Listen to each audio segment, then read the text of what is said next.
ដាក់ទឹកស៊ីវបន្តិចឃើញថាឆ្ងាញ់ណែនៅមានតទៅទៀត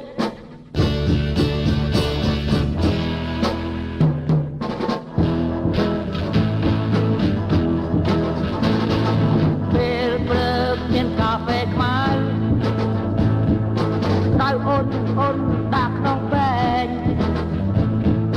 ដាក់ស្ករសពីស្លាបព្រាកន្លះឃើញថាឆ្ងាញ់មែននៅមានតទៅទៀត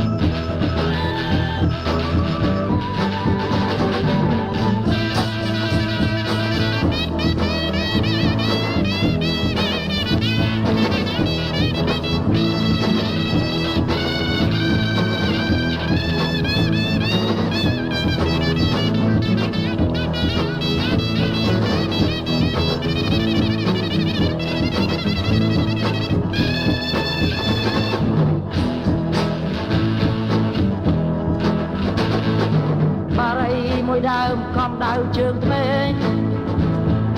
បញ្ចេញផ្សែងតាមច្រមអង្គុយស្រណោះស្រកកំណើតឃើញថាឆ្ងាញ់មែននៅមានតទៅទៀត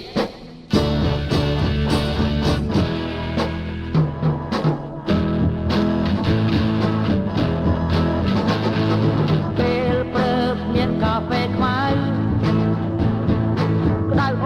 អូនដាក់ក្នុងពេង